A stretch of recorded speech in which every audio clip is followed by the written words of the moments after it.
waiter Alexander doesn't need eyes in the back of his head because he has the peculiar ability to turn his neck through a complete 180 degrees.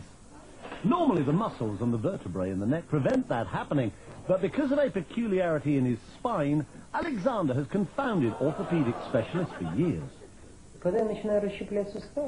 Many years ago, I started doing gymnastics, he says. That's when I noticed that my vertebrae seem to be very flexible and that I can turn my head farther than normal.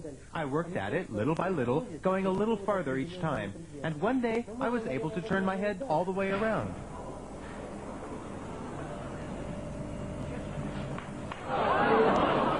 Despite the somewhat unsettling crunching of bones, Alexander claims to feel no pain, which is more than can be said for the people sitting behind him on a bus.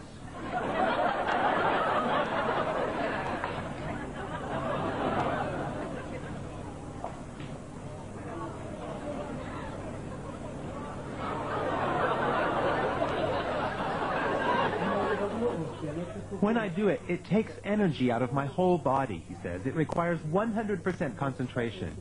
This may sound silly, I know, but in that moment, I don't feel like myself. It's as if I were another person whose body is filled with some kind of energy. I've been a radiologist for more than 30 years, he says, but I've never seen anything like it. Alexander is extremely flexible, no doubt about it. However, I suspect that it's a congenital ability. It's not something anyone could learn or train for. On the contrary, if someone else were to try it, they would surely break their neck. For me, it's absolutely normal and doesn't hurt at all. The fact that he can turn other people's heads as well, although obviously not as far, has encouraged Alexander to take his peculiar skill on a concert tour.